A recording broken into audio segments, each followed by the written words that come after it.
Hi guys, welcome again to Pathology in a Nutshell. I remain Dr. Ben. Today we are going to begin our series on wound healing and tissue repair. And the first thing on this series we'll be talking about is the cell cycle. Now the reason why we're going to be talking about the cell cycle is because when we consider wound healing and tissue repair, we are actually considering cell proliferation, okay? Because wound healing and tissue repair has to do with cell proliferation.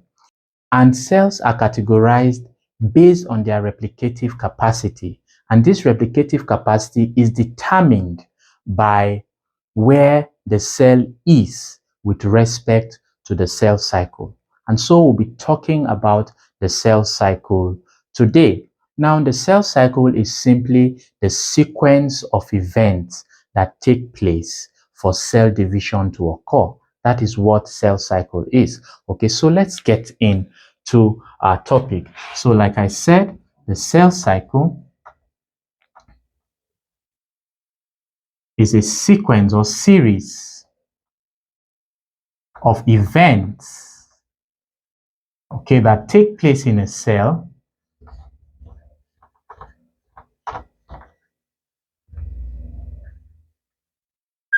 for cell division.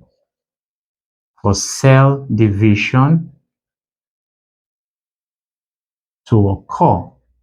Okay, now that is what cell cycle is.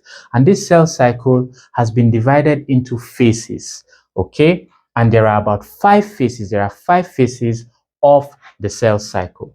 The first phase is the G1 phase, okay? Now, the G1 phase is a growth phase.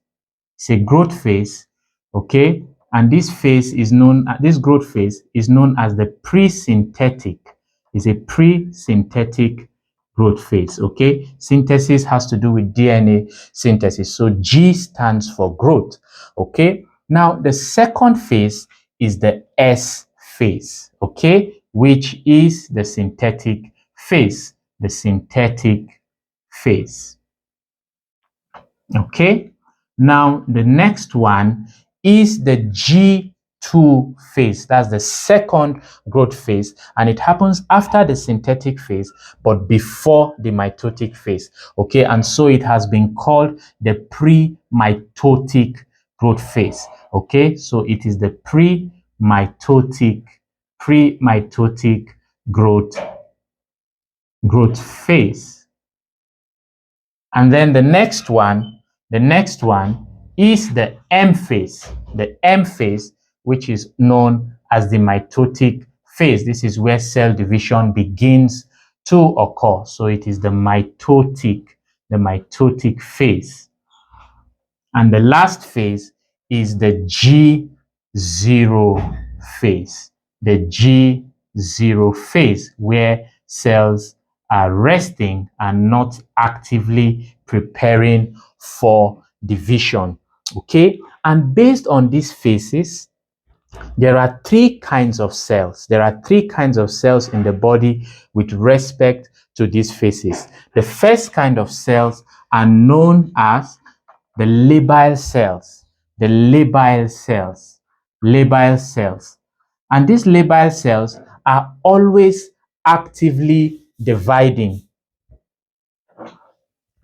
And these labile cells are always actively dividing. And so these cells are in the G1 phase. They never enter the resting phase. At all points, they are dividing, okay? And examples of these cells include epithelial cells, hematopoietic stem cells. Hematopoietic stem cells are examples of labile cells, okay, that are always actively dividing, okay? Epithelial cells of the GIT, epithelial cells of the skin, epithelial cells of the buccal mucosa, epithelial cells, most epithelial cells are in this category of labile cells. And of course, the hematopoietic stem cells in the bone marrow are also in this category of labile cells. The second group of cells are known as stable cells. stable cells, okay, or they are also called quiescent cells. Quiescent cells. Okay, these cells are actually in the G0 phase, okay, meaning that they are in their resting phase, but when stimulated, they can move to the G1 phase. So these cells are not actively dividing, but when they are stimulated, they can now be made to divide. And examples of these cells are fibroblasts, okay, connective tissue cells, okay, smooth muscle cells,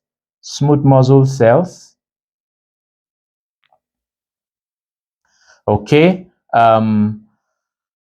hepatocytes, that's cells of the liver, okay.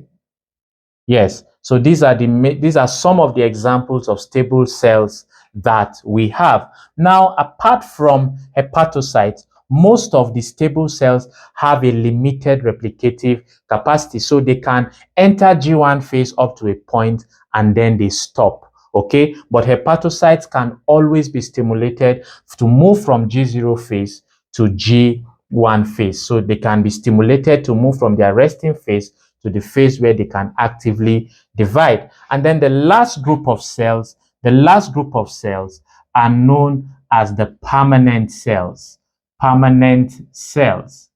Okay. Now, these permanent cells are always in the G0 phase. Okay. And they cannot be stimulated to move to the G1 phase. So permanent cells do not divide. And they cannot be stimulated to actively divide, at least to the best of our current knowledge with respect to permanent cells. They do not divide. And the kinds of cells that fall under permanent cells are skeletal muscle cells, skeletal muscles, and cardiac muscles,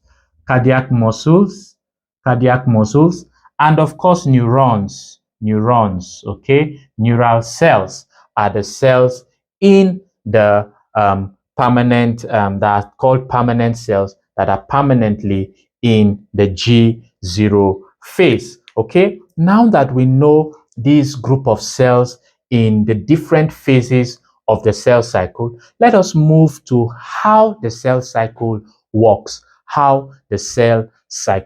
works. Remember, I said that there are 5 phases of the cell cycle, and so I'll be rewriting those phases of the cell cycle. So we have the G1 phase, and remember, this is the pre-synthetic growth phase. We have the S phase, okay, which is the synthetic phase. We have the G2 phase, which is the pre-mitotic growth phase. We have the M phase, which is the mitotic phase, where the cell is actively dividing. And then we have the G0 phase, which is the resting phase. Now, these phases are actually controlled, okay, or they are mediated by certain proteins that we call cyclines. Okay, we call these proteins cyclines. And the reason why they are called cyclines is because they play important roles in controlling or mediating the cell cycle. Okay, and the cyclines, there are many cyclines, but the key cyclines with respect to the cell cycle include in their order of appearance, cyclin D, cyclin E, cyclin A, and cyclin B. Okay, so the concentration of cyclin D will increase when the cell is in the G1 phase, okay, and then it will begin to reduce by the time the cell is transiting to another phase. And that's how, these concentrations increase and reduce depending on the phase of the cell cycle that the cell is in. And so they appear in a circular pattern. And that is actually why we call this the cell cycle and why they are called cyclines. Now, these cyclines will not be able to function okay, except they form complexes with certain kinases. Okay, so those kinases, these cyclins depend on those kinases to work. And that is why those kinases have been called cyclin dependent kinases. Cyclin dependent kinases. Okay, and unlike the cyclins which are labeled according to alphabet, the cyclin dependent kinases are labeled according to numbers. Okay, and there are specific cyclin dependent kinases that form complexes with certain cyclins. Okay, so that as the cyclin concentration rises, the dependent kinases will their activity increases and they bind to the cyclins and then they form a functional complex. Okay, so cyclin D, for example, it can bind to cyclin dependent kinase 4 and cyclin dependent kinase 6. Okay, so cyclin D binds to cyclin dependent kinase 4 and cyclin dependent kinase 6. It can form complexes with either of these cyclin dependent kinases. Cyclin E can form complex with cyclin dependent kinase 2. Okay, so cyclin E forms complex with cyclin dependent kinase 2, and then cyclin A can form complex with cyclin dependent kinase 2 and cyclin dependent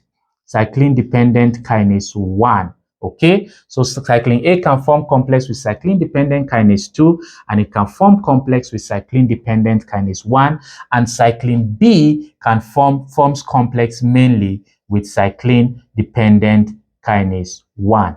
Okay, now cyclin D and its complexes with cyclin E and its complexes are active during the G1S phase transition. That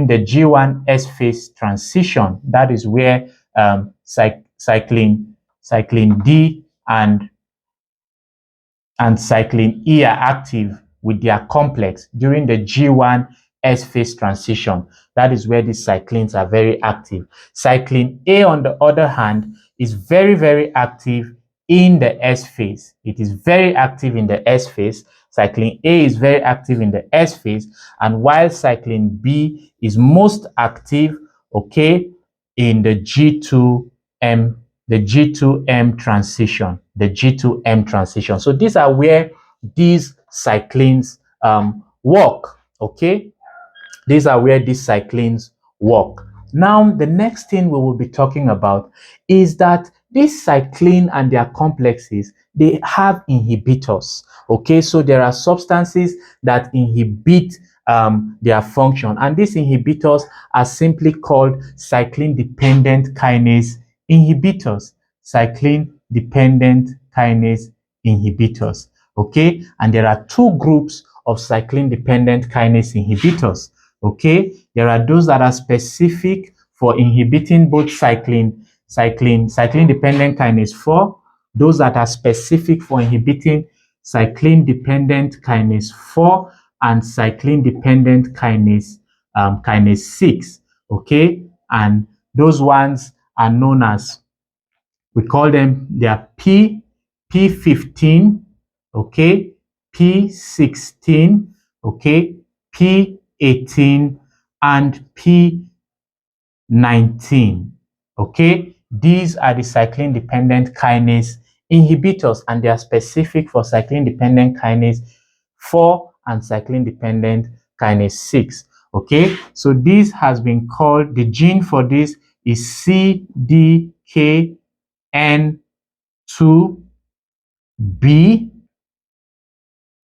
Okay, CDKN2B. So the cyclin dependent kinase inhibitors are regulated by two groups of genes known as, well, let's just continue this way.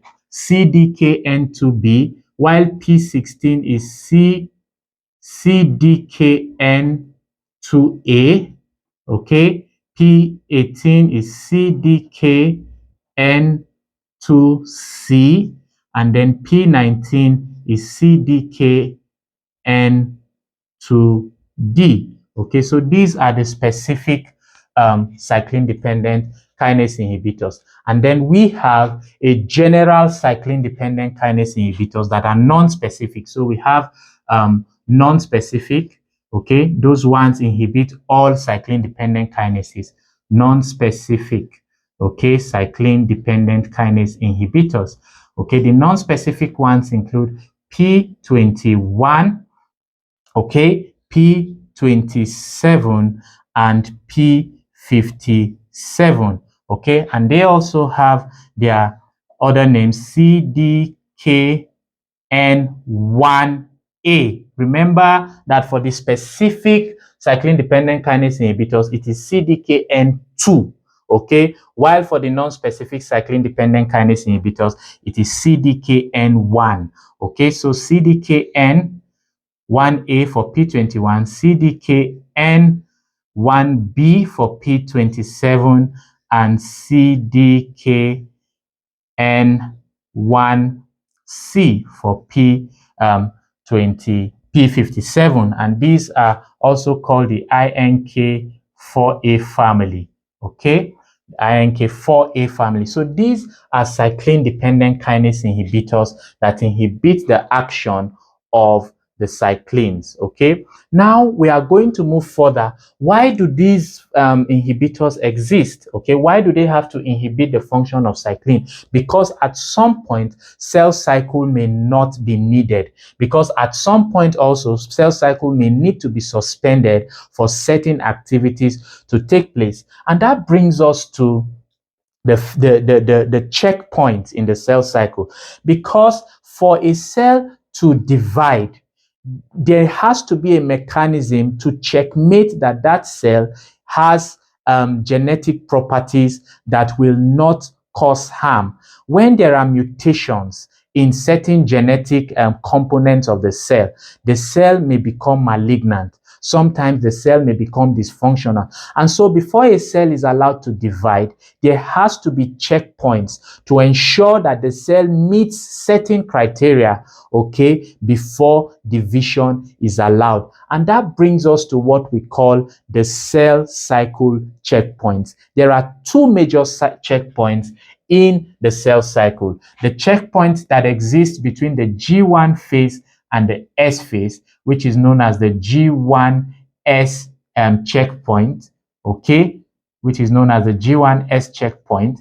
And then we have the checkpoint that exists between the G2 and the M phase, which is known as the G2M, checkpoint. Okay, so let's talk about the G1S checkpoint. As we already know, the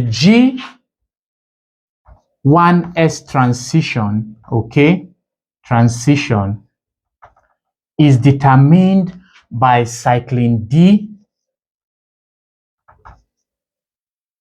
and it's complex with cyclin-dependent kinase 4 or cyclin-dependent kinase 6, okay, and of course cyclin E. But well, let's focus on this complex. And remember I told you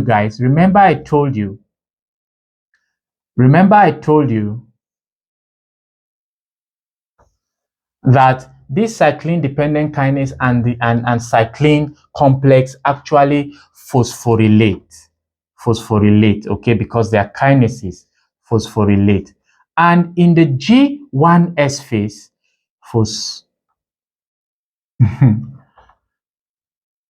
phosphorylate, okay? And in the G1S phase, there are two key proteins that are responsible for keeping it in check. And these proteins are known as retinoblastoma,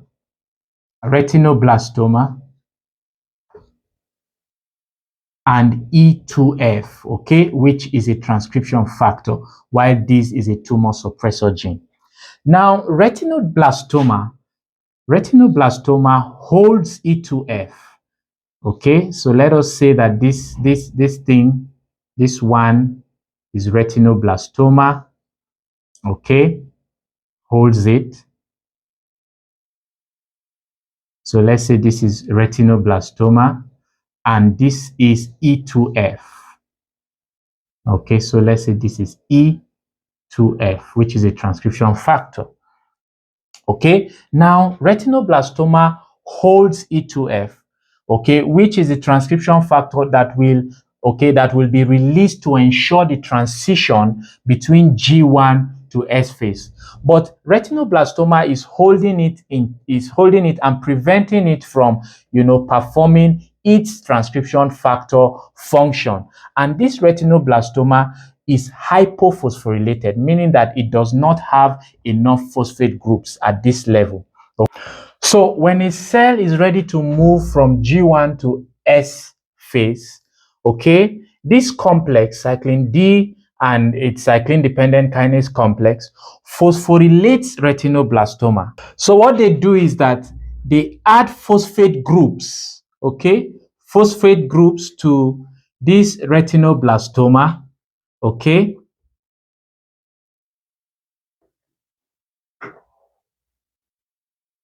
and these phosphate groups, I like to picture it as the phosphate groups jack retinoblastoma up away from E2F, okay? So they hyperphosphorylate retinoblastoma and cause the release of E2F to perform its transcription factor function, okay? So the active retinoblastoma, when it is bound to E2F, is hypophosphorylated, okay? While the inactive retinoblastoma, when it has released E2F or when it is stimulated to release E2F, is hyperphosphorylated, okay? That way, E2F will now move to the nucleus and allow the cell to move from the G1 to the S phase. Now, the second checkpoint is the G2 M checkpoint, the G2M checkpoint,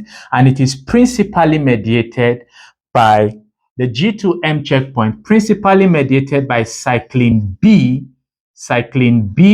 okay, with its complex and it's complex with cyclin-dependent kinase 1. Okay, now when the cell is okay and all is well with the cell and it is ready to move from the G2 phase to the M phase, that's from the second growth phase to the mitotic phase, okay, cyclin B and cyclin-dependent kinase 1 complex activate a particular phosphorylase known as CDC25. Okay, so they activate a particular phosphorylase known as CDC25, and CDC25 inhibits two major proteins, okay, which are inhibitors of cyclin B and cyclin-dependent kinase 1 complex, okay. So it inhibits them, okay, and after it has inhibited them, it allows the accumulation. There will now be accumulation of cyclin B and cyclin-dependent kinase 1 complex, okay, and then the cell will move to mitosis. And these proteins are WE1 and MYT1, that's MYT1. Okay, now these proteins are inhibitors of cyclin B and cyclin-dependent kinase 1 complex. By the time CDC25 inhibits their function and prevents them from inhibiting cyclin B and cyclin-dependent kinase 1 complex, the concentration of cyclin B and its complex increase in the cell, and that allows the cell to move to the mitotic phase, okay, to the mitotic phase.